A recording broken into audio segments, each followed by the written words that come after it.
Hey, Wormy here. Isn't this a cool trophy? It was won by a team during a soccer competition. Maybe you've won a trophy for doing something awesome during a competition. Winning a trophy means that your performance was compared to the way others performed, and you or your team proved to be better during a competition, like in a sport, dance, or even singing or painting. But did you know that sometimes people still try to compare themselves with others after they leave a competition? They might ask themselves questions like, am I smarter than him? Am I prettier than her? Does that teacher like me better than him? Am I a better friend than her? Miss Marilee, what does the Bible say about comparison? Israel's first king, King Saul, had a big problem of comparing himself to a young man named David. King Saul liked it when David played his soothing harp songs for him or won a huge battle against their enemies. But in 1 Samuel chapter 18, when Saul hears some women singing about a victory song about David defeating more enemies than himself, Saul became very angry and jealous. Verse 9 says, from that day on, Saul kept an eye on David. That was the jealous eye of comparison. He saw David as his competition instead of a friend, and it totally destroyed their relationship. Instead, if he had kept an obedient eye on God, Saul might have celebrated David's awesome abilities. Can you believe Saul's son, Jonathan, did do that? And he and David became close friends. Isn't that cool? In 1 Corinthians chapter 12, Paul writes about how the one body of Jesus is the church, but that the one body has many parts, like my Mr. Potato Head has one body, but many, many parts.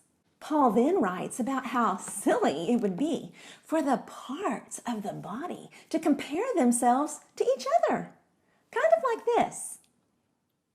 Hey, I'm one of the arms and hands of my main man, Potato Head, and when I look around at all the other body parts, I'm thinking I work way harder than any of them. I'm cleaning stuff. I'm working all the time on homework. I have to carry out heavy trash bags constantly. Let's get real here. I'm just more handy than all the rest. No pun intended. I mean, look at the nose. They smell good or bad stuff. That's pretty much it. Stick one of me in its place, and you'll triple my usefulness. And then, who needs hair, right? Some people shave it all off anyway. Replace it with me, and that shiny head has a real purpose.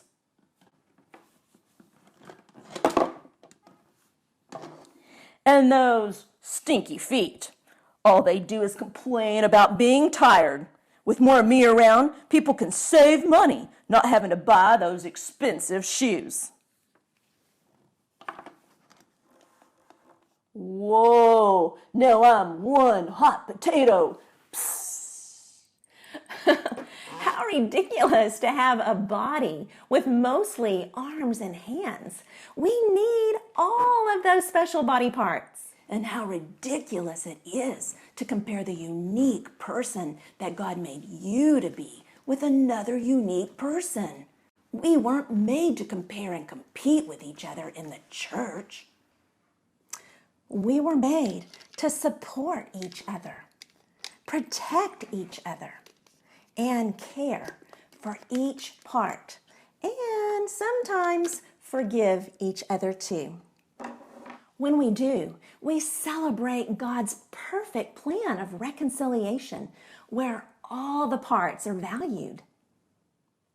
Yeah, I have to admit, this feels a whole lot better. Instead of so handy, I could just be handsome Again, that's right. Handsome.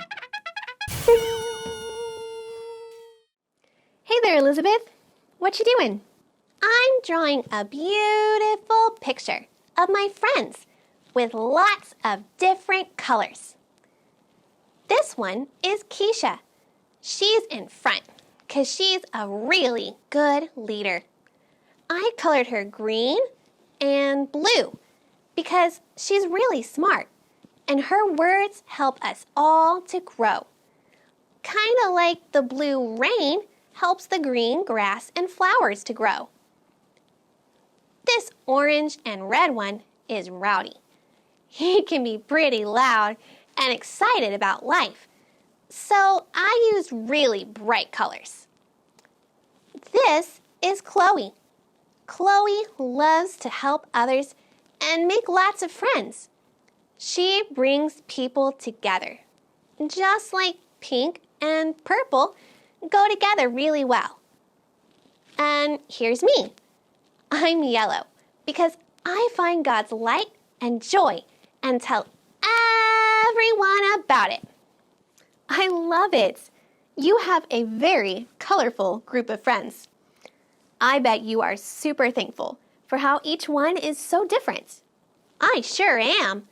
It would be super boring if we were all the same. You're right.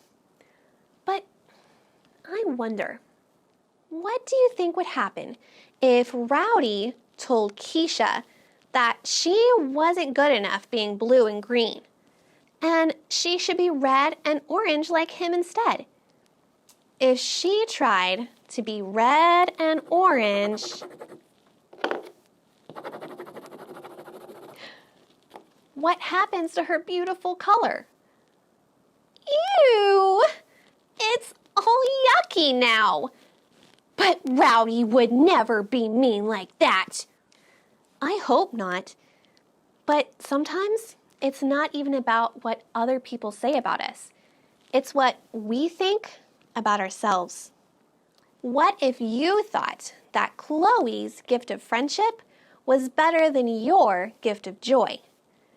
If you try to color yourself purple and pink to be like Chloe, what happens to your wonderful sunshine yellow?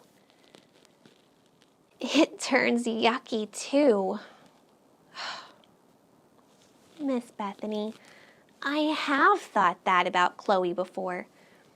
She's just so great at making friends and, well, I'm not. Sometimes I wish I could be like her instead of like me.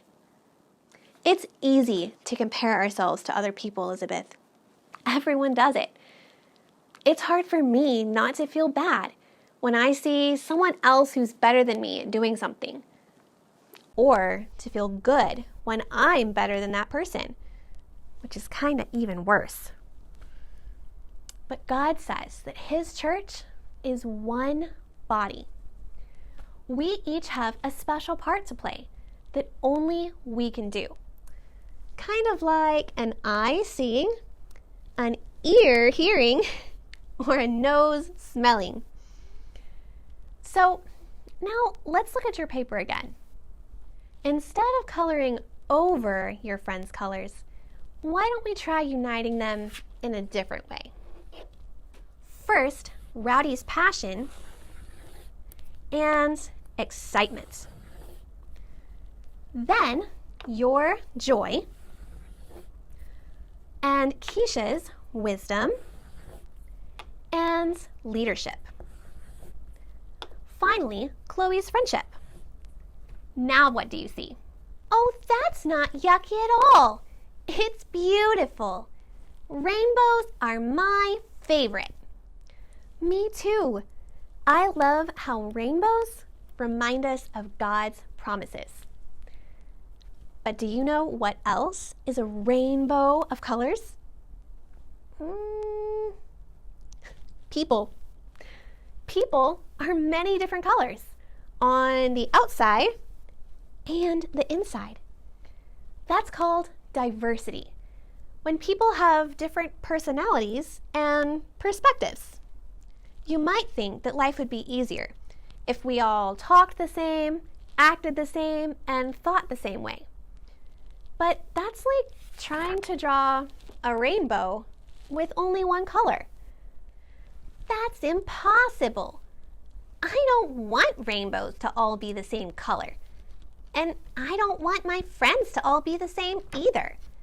If Keisha and Rowdy and Chloe were just like me, I'd miss out on everything that makes them so special.